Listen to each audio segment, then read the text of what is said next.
Hello everyone. आज के इस वीडियो लेक्चर में हम टाइट बाइंडिंग अप्रॉक्सीमेशन के बारे में पढ़ेंगे।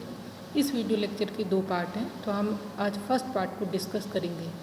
पिछले वीडियो लेक्चर में हमने नियरली फ्री इलेक्ट्रॉन अप्रॉक्सीमेशन के बारे में पढ़ा था, जिसमें पेरियोडिक पोटेंशियल बहुत वीक होता है। But when the periodic potential is very strong, each electron is almost bound to a minimum in the potential, the tight binding method is applied, or this approximation is valid whenever the motion of the valence electron is influenced to a much greater extent by the Coulomb potential of its parent ion than by all other neighboring ions.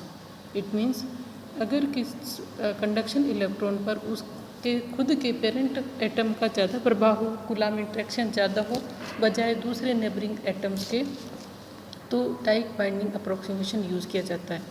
This is the case where the atoms of the crystal are so far apart that the wave function for electrons associated with neighbouring atoms overlap only slightly and the interaction between them is relatively weak, or whenever the valence electron are sufficiently embedded in the parent ion, then this tight binding approximation is used.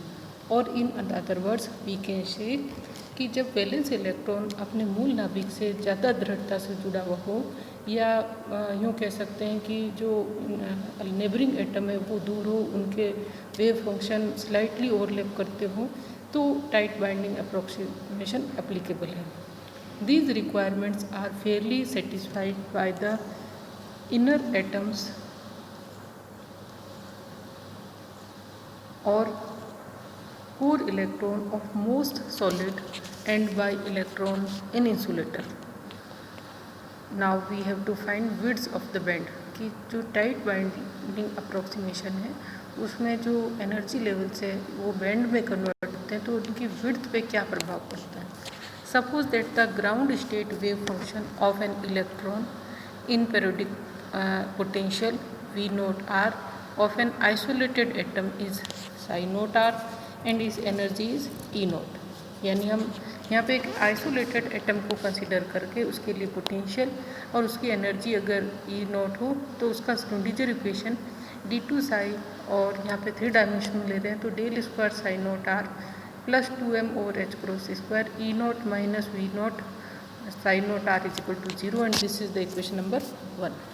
Now suppose a large number of similar atoms are brought together in the form of a crystal as shown in figure. शुरू में हमने एक individual atom लिया, isolated atom लिया और उसके Schrodinger equation लिखी। अब खूब सारे एटम को पास पास में लिया जाता है क्रिस्टल फॉर्मेशन के लिए। तो इस फिगर में हम देखें, let O is the origin of the coordinate system, और द इलेक्ट्रॉन जो है उसकी पोजीशन जो है and the electron wave function near the jth atom is approximately independent of the other atom and is approximately given by psi note R minus RJ।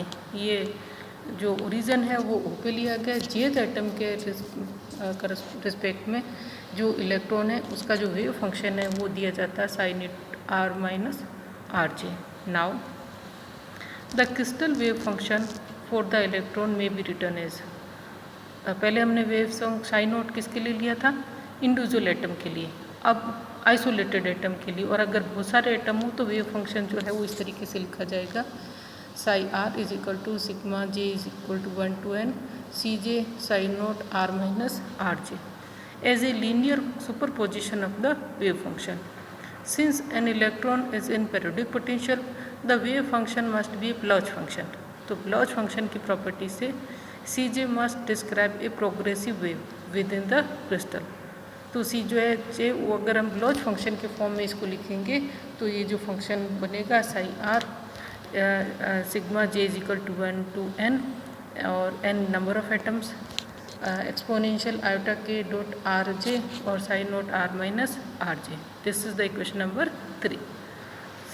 So the function 3 which is represented by equation number 3 satisfied the Schrodinger equation for the entire crystal. तो अगर and crystal के लिए है Sai note single isolated atom के लिए और साई जो है वो क्रिस्टल की है। तो इसके लिए श्रोडिंगर इक्वेशन लिख सकते हैं हम 4। Here we're represent the crystal periodic potential. We not तो आइसोलेटेड इलेक्ट्रॉन के लिए एटम के लिए और ये वी आर है वो क्रिस्टल के लिए, इस डायग्राम में देख सकते हैं। तो जो आइसोलेटेड के लिए जो पोटेंशियल है वो पोटेंशियल वॉल हाई है और एटम के लिए पोटेंशियल वॉल जो है वो लो की तरफ है।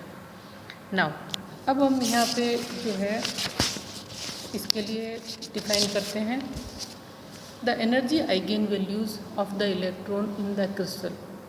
The energy eigenvalues of the electron in the crystal are given approximately by E is equal to psi star h psi d2 upon psi star psi d2। ये इक्वेशन नंबर 5 है।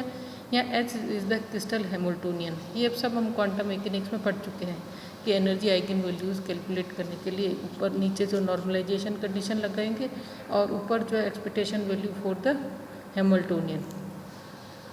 To let अगर इसको हमें 5वीं equation को हल करके ई की वैल्यू ज्ञात करनी है तो हमें इसका न्यूमेरेटर और डिनोमिनेटर हम अलग अलग ज्ञात कर लेते हैं। तो सबसे पहले डिनोमिनेटर लेते हैं और Sai star Sai d2।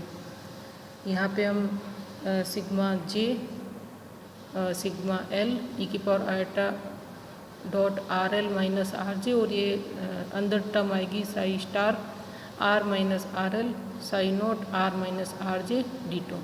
Since we assume that there is very little overlapping between the wave function, क्योंकि टाइट बाइंडिंग अप्रोक्सीमेशन की कंडीशन यही है कि वो दूर दूर है, ओवरलैपिंग कम है, जो आइसोलेटेड एटम का जो वैलेंस इलेक्ट्रॉन है वो पेरेंट एटम से ज़्यादा क्लोजली बाउंड है।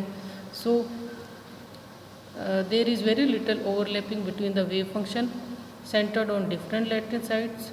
Psi naught r minus rj have appreciable value only in the vicinity of the atom j. Similarly, psi naught r minus rl have the appreciable value only in the vicinity of L. So, neglecting all overlapping, we shall have only j is equal to L term of the summation over j.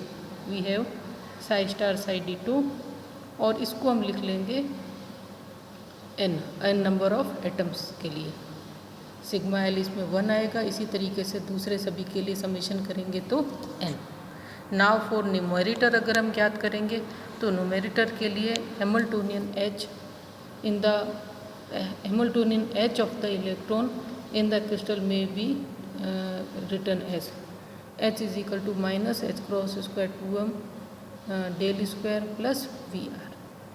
तो अभी तक हमने देखा कि जो nearly free electron method है approximation है उसमें पोटेंशियल को वीक लिया जाता है। इसलिए जो सिंगल एटम जो है उसका वेव फंक्शन और उस पर दूसरे एटम के वेव फंक्शन से ओवरलैपिंग होती है और परटर्बेशन मेथड यूज़ किया जाता है। अब हम जो टाइट बाइंडिंग अप्रोक्सीमेशन ले रहे हैं इसमें पोटेंशियल स्ट्रॉन्ग है। जो पेरेंट एटम है उससे वैलेंस इलेक्ट्रॉन टाइटली बाउंड है, इसलिए वो पास वाले नेबरिंग एटम से ज़्यादा इन्फ्लुएंस नहीं होते हैं, उनके वेव फंक्शन ओवरलैप नहीं करते। तो इस मेथड में हमने एक सिंगल इंडिविजुअल एटम लिया और उस इंडिविजुअल एटम के लिए श्रोडिंगर इक्वेशन लिखा और उसके बाद उस सिंगल एटम से के पास जब बहुत सारे एटम को पास पास में लाया जाता है क्रिस्टल फॉर्मेशन के लिए तो उसके वेव फंक्शन और एनर्जी वैल्यूज़ पे क्या प्रभाव पड़ता है वो हम कैलकुलेट करेंगे। तो कल के वीडियो लेक्चर में हम इसको यहाँ से आके कंटिन्यू करेंगे हैमिल्टोनियन से।